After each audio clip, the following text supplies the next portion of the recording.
بہت بڑے صوفی پیر تھے، مگر اس وقت وہ حاصل تعلیم کے لیے وہاں گئے تھے، اور وہاں ان کی شادی ہوئی ایک وہاں کے ایک ہرمین کے جو ہیڈ تھے ان کی مولانا زاہد احمد وتری کی بیٹی کے ساتھ، جن کا نام عالیہ بیگم عالیہ تھا، ان کے ساتھ ان کی شادی. تو ان کی مادری زبان عربی تھی، اور 8 سال کی عمر میں وہ واپس آئے کلکتے، کیونکہ ان کے والد یہیں سے گئے تھے، اور وہاں انہوں نے اپنا تعلیم، اپنا کیریئر شروع کیا.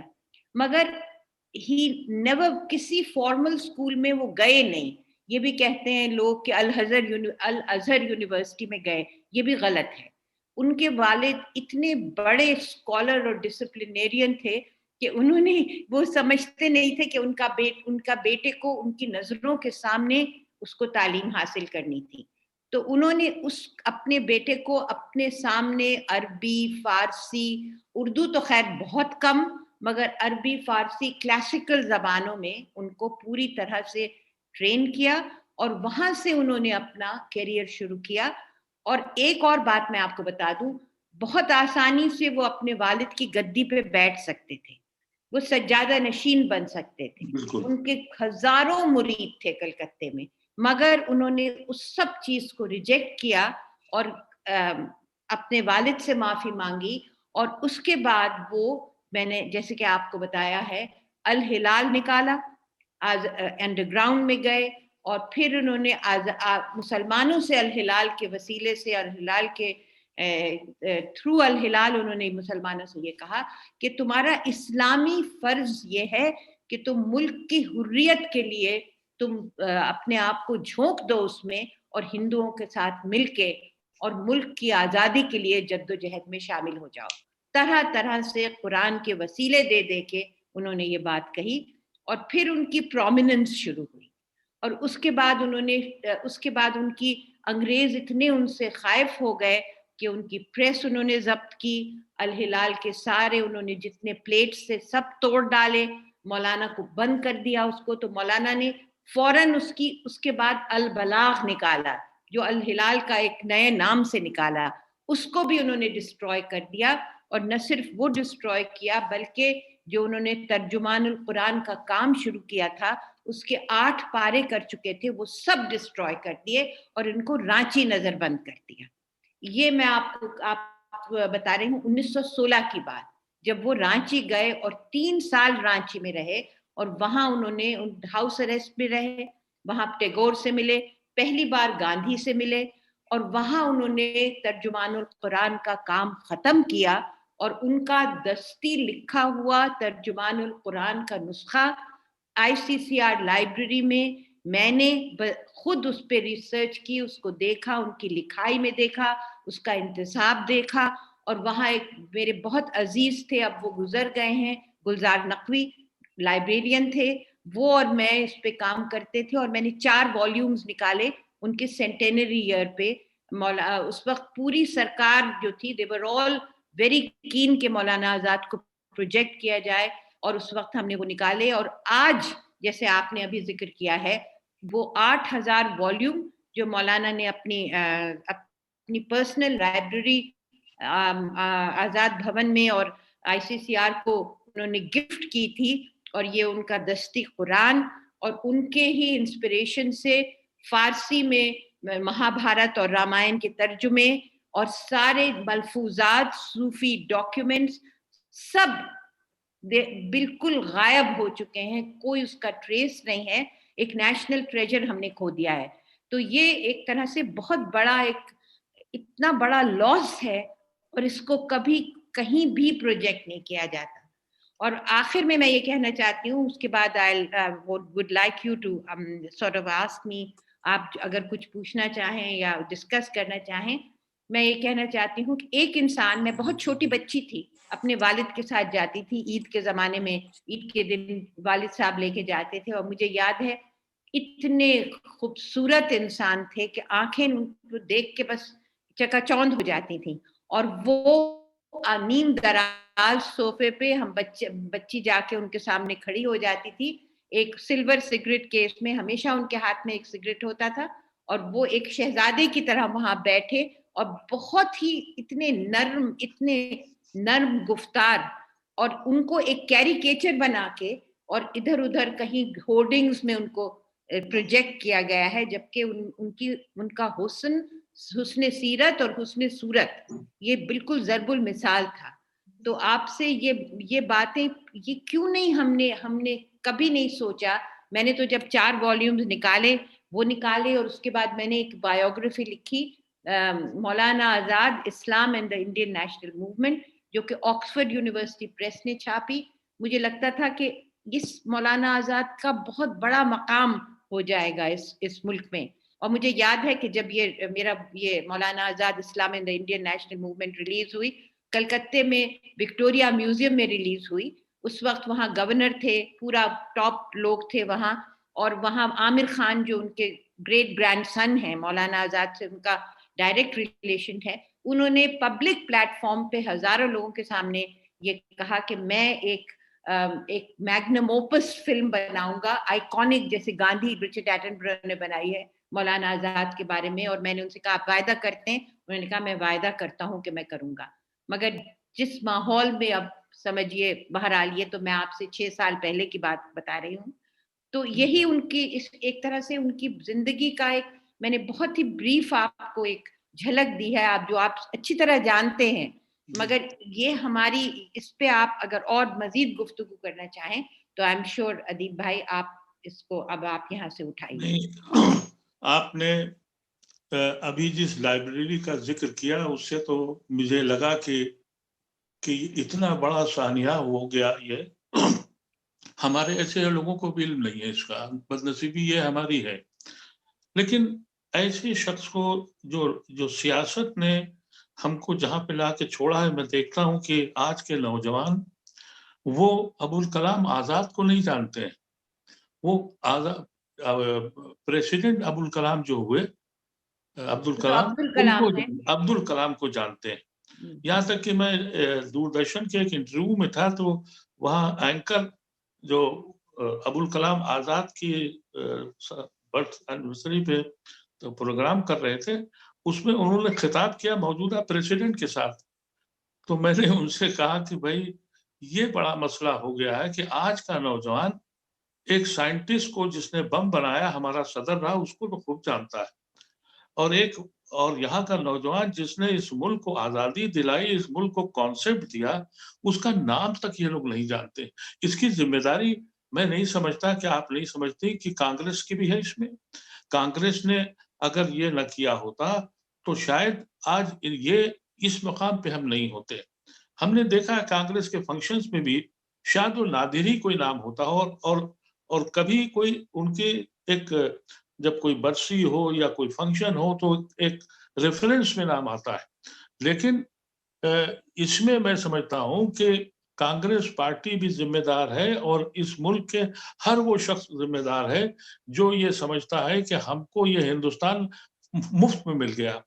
اگر مولانا آزاد کی یہ بات مان لی جاتی, صرف گاندھی نے آخر میں سرنڈر کر دیا, لیکن مولانا آزاد نے تو کبھی بھی ایکسیپٹ نہیں کیا تھا 2 ملک کا پاکستان. آخری تک وہ لڑتے رہے. اور نہ تو مولانا آزاد نے اس کو ایکسیپٹ کیا, 2 لوگ جو تھے, گاندھی تو الٹیمیٹلی مان گئے کیونکہ وہ اتنی بڑا اپنے لوگوں سے اتنا بڑا اپوزیشن نہیں لے سکتے تھے. مگر نہ تو بادشاہ خان نے اس کو ایکسیپٹ کیا. بادشاہ خان نے تو کہا اوور مائی ڈیڈ باڈی, اور انہوں نے یہ بھی کہا نہرو اور گاندھی سے کہ you have thrown us to the wolves, اور مولانا آزاد نے بالکل صاف اس سے انکار کر دیا آخر وقت تک. اور اس وقت جب محمد علی جناح نے ان سے کہا تھا, یہ ان کا یہ ایکسپریشن تھا کہ show boy of the Indian national Congress, یہ بھی مولانا آزاد کے لیے تھا.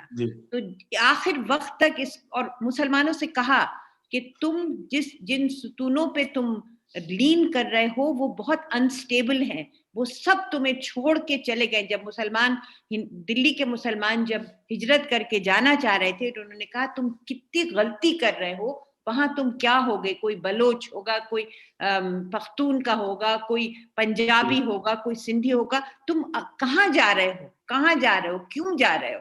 تو انہوں نے روکا ان کو, جیسے آپ نے کہا جامع مسجد کی سیڑھیوں پہ, تو خیر بڑی تاریخی خطبہ تھا.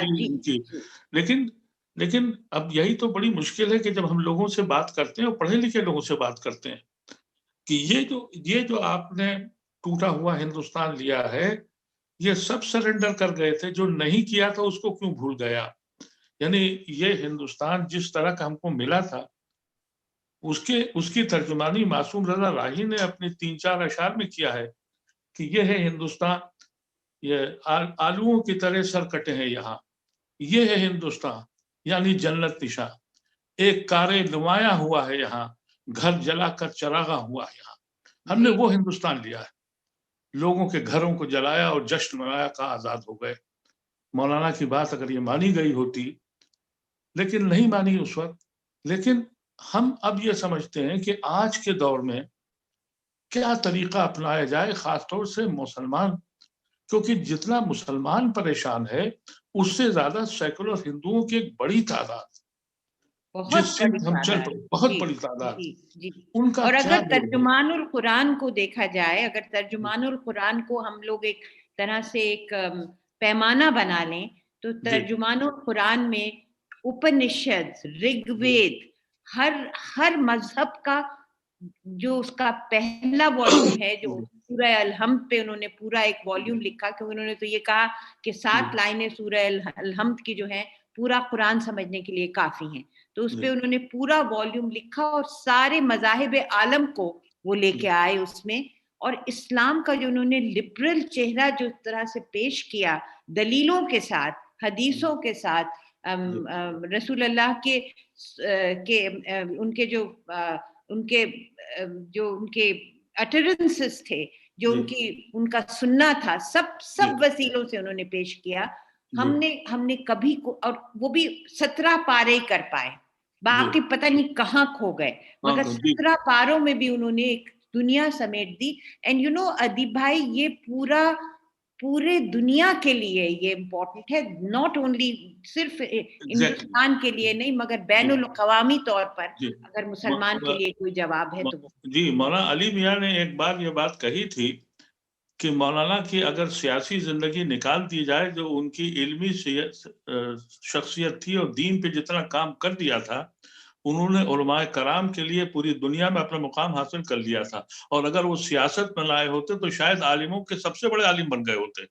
یہ مولانا علی میاں نے ان کے بارے میں کہا تھا. میں اس وقت ایک گفتگو آپ سے یہ بھی کرنا چاہ رہا تھا کہ ابھی علی گڑھ کے مسئلے پر ایک کافی علی گڑھ برادری میں کافی بڑا اختلاف ہے، اور میں نے بہت سخت اختلاف کیا تھا کہ وہاں 100 سالہ جشن پر ایسے شخص کو بلایا گیا جس کا علی گڑھ مسلم یونیورسٹی سے کوئی لینا دینا نہیں تھا. میں نے جتنا علی گڑھ میں کیونکہ پڑھا بھی ہوں، علی گڑھ میں میری سیدھی زندگی گزری ہے، میں نے جو سمجھا تھا کہ علی گڑھ کو سر سید نے ایک خواب تھا جس کو پورا کیا تھا. سن 47 میں علی گڑھ مسلم یونیورسٹی کے اوپر یہ الزام لگ گیا تھا کہ اس نے پاکستان بنایا. بہت کڑی تعداد میں وہاں کے اساتذہ اور ٹیچرز اور سب یہ ہجرت کر گئے تھے. علی گڑھ یونیورسٹی ایک مدرسے کی شکل میں چند 100 آدمیوں کی رہ گئی تھی. اس وقت مولانا آزاد نے ذاکر صاحب کو علی گڑھ بھیجا تھا. تو میں ہمیشہ سے کہتا تھا کہ جب تم سر سید کا نام لو تو مولانا آزاد اور ذاکر صاحب کا بھی نام لو کہ انہوں نے علی گڑھ مسلم یونیورسٹی کو کیسے کھڑا کیا. حقیقت یہ تھی کہ جب ذاکر صاحب علی گڑھ گئے مولانا آزاد کے کہنے پر، تو اس وقت بالکل ہمیں تو یاد بھی ہے یہ بات. یہ ایک اتنی اہم بات تھی جو علی گڑھ کے نوجوانوں نے سمجھی نہیں. میں نے ہمیشہ یہ بات کہی. اس وقت ڈاکٹر ذاکر حسین صاحب نے سہا صاحب کو بلایا انجینئرنگ کالج میں، پروفیسر بنرجی کو بلایا بنگال سے، پروفیسر گل کو بلایا کشمیر سے، سرور عالم سرور صاحب کو، نور الحسن صاحب کو بلایا لکھنؤ سے. اور ہر شعبے میں جب 55 میں وہ وہاں سے گئے، اس وقت علی گڑھ یونیورسٹی اس حیثیت کی ہو گئی تھی کہ ہر شعبے میں ایک نامی گرامی ہندوستان کا مشہور وہاں ایک استاد موجود تھا. اس میں اگر آپ بتائیے کہ مولانا آزاد نے جو علی گڑھ میں جو کچھ کیا، آج اگر مولانا آزاد ہوتے یا ان کی فکس کے لوگ ہوتے تو یہ جشن جو منا ہے 100 سال کا، ہم تو اس کو گریا کا دن کہتے ہیں. ہم اس دن روئے تھے، ہم روئے تھے. آپ تو خیر علی گڑھ کے پڑھے ہوئے ہیں تو آپ کے دل پہ تو چوٹ لگی ہوگی. میں تو علی گڑھ میں پڑھی نہیں، مگر میرے والد نے وہاں اپنا کیریئر جی شروع کیا تھا. پہلے اس زمانے میں تو ٹیچرز ٹریننگ کالج ہے، اب وہ ڈین جی فیکلٹی آف ایجوکیشن، پہلے جی ڈین فیکلٹی آف ایجوکیشن کے رہے، اور جی آخر میں چھوڑنا بھی نہیں چاہتے تھے علی گڑھ. جی مگر جی اس وقت ذاکر صاحب پہ یہ تھا کہ کشمیر، آپ کشمیر جائیے، کشمیر میں تعلیم کا کام کریے. جی تب وہ علی گڑھ چھوڑ کے جی کشمیر گئے. اور مولانا آزاد نے کہ جو خطبہ انہوں نے علی گڑھ یونیورسٹی میں جو خطبہ پڑھا ہے، وہ جی بذات خود ایک کمپوزٹ کلچر کی ایک اتنی زبردست اگزامپل ہے کہ، جی اور اس خطبے کی اگر آپ اس کی لائٹ میں اگر آپ دیکھیں تو جی پورا جو نقشہ بن کے آتا ہے وہ جی مولانا آزاد کا خواب تھا. اور سیدین صاحب جو مولانا آزاد اور ہمایوں کبیر، ایک طرف سیدین صاحب ہوتے تھے، ایک طرف ہمایوں کبیر اور جی مولانا. تو یہ جو ٹرائموریٹ تھی، انہوں جی نے علی گڑھ کے لیے بہت جد و جہد کی ہے. مگر بہت اور آپ کو یہ بھی معلوم ہے کہ مولانا آزاد کا سر سید سے دل نہیں ملتا تھا اتنا. آپ نے شاید جی جی کہیں پڑھا ہوگا، میں نے تو جی اس کو بہت دیکھا ہے، کیونکہ جی وہ سر سید واز فار ایجوکیشن اور مولانا آزادی. تو انہوں نے الہلال میں لکھا ہے کہ ہم آزادی کی جد و جہد کریں، ہم تعلیم کی ٹھنڈی لاش گود میں لے کے نہ بیٹھے، یہ انہوں نے کہا تھا. تو یہ بھی، اب آپ یہ سب ہم باتیں جی، فراموش ہو گئی ہیں. میں آخر میں آپ سے صرف یہ پوچھنا چاہ رہا ہوں کہ آپ کا کیا پیغام ہے کہ یہ جو کچھ ہوتا ہے زندگی کے جو ہے وہ اس میں سیاست ایک بہت اہم رول ادا کرتی ہے. تو آج کا جو نوجوان ہے اور خاص طور سے مسلم نوجوان، اس کو اب کیا کرنا چاہیے؟ ایک طرف تو یہ کہا جا رہا ہے کہ سیاست سے کنارہ کشی کر لو. تو اگر کنارہ کشی کر لیں تو وہ جو سیکولر ہندو اس وقت اکیلا پڑ جا گیا ہے، اس کا کیا انجام ہوگا؟ سیاسی پارٹیاں جو ہیں، جیسے اب کلکتے میں الیکشن ہے اور وہ مولانا آزاد کی زمین تھی، میں نے بالکل وہاں بالکل. کلکتے کے بہت لوگوں سے کہا بھی یہی ہے کہ یہ سراج الدولہ اور ٹیپو سلطان کے یہ آخری اگر قلعہ ہے، لیکن وہاں پر بھی کوئی ماننے کو تیار نہیں ہے. وہاں پر بھی ابھی پولیٹیکل لیڈرز جو ہے وہ اپنی پارٹی کے وجود کو اور اس کو مضبوط کرنے پہ لگے. ایسے میں ہم لوگوں کو کیا کرنا چاہیے؟ ہم یہ اپنے چھوٹے سے پلیٹ فارم پر یہی باتیں لوگوں کو سمجھانا چاہتے ہیں کہ تمہارے اوپر ایک ذمہ داری ہے. یہ زمین پر اگر تم آئے ہو تو تمہیں کچھ ذمہ داری لینی پڑے گی. میری مسلم قوم کا حال یہ ہے کہ یہ سہمے ہوئے، ڈرے ہوئے، خوف سے میں مرے ہوئے لوگ ہیں. انہوں نے اپنی ہمتیں چھوڑ دی، یہ خوف زدہ ہیں. اور یہ خوف زدہ ہونے کی وجہ سے ہی آپ نے دیکھا کہ ہم نے علی گڑھ کی 100 سالہ جشن کیسے منایا. یعنی وہاں کے سر سید کی فوٹو بھی اسٹیج سے غائب کر دی گئی، اور سر سید کی فوٹو کے جگہ پہ ایک ایسے شخص کی فوٹو لائی گئی جو اس کانسیپٹ کا ہی مخالف ہے. اور پھر بھی کہا گیا کہ یہ مصلحت بہت اچھی ہے. یہ صرف خوف، ہراس اور ڈر کر نکلا ہے. ہم چاہیں گے آپ کے ایسے لوگ ہم اسی لیے پلیٹ فارم پہ بلاتے ہیں، اور ہم کوشش کر رہے ہیں. ایک چھوٹی سی کوشش ہے، یہ نہ کسی رئیس کی ہے. اگر میں آپ کے ذریعے اپنے جو بھی لوگ اس چینل کو دیکھیں گے ان سے کہنا چاہتا ہوں کہ اگر آپ کو محترمہ سیدہ کا بات سمجھ میں آئے تو ہمارے ساتھ جڑ جائیے، ہمارے ساتھ جڑیے، آواز میں آواز ملائیے. اس لیے کہ یہ نہ کسی پولیٹیکل پارٹی کا فورم ہے، نہ وہ پارٹی ہے. یہ کسی کی دولت کی بھی نہیں ہے. آپ کے چندے سے ہم چلاتے ہیں، اس کو بھیک مانگتے ہیں اور کہتے ہیں کہ ہم پہنچائیں گے. میں ان الفاظ کے ساتھ آپ کا بہت بہت شکریہ ادا کرتا ہوں. اگلے ہفتے میں پھر کسی اور سے گفتگو ہوں گا اور پوچھوں گا کہ یہ ملک جشن منانے کا ہے یا ماتم منانے کا ہے. ہم کو اس پہ سوچنا پڑے گا. بہت بہت شکریہ.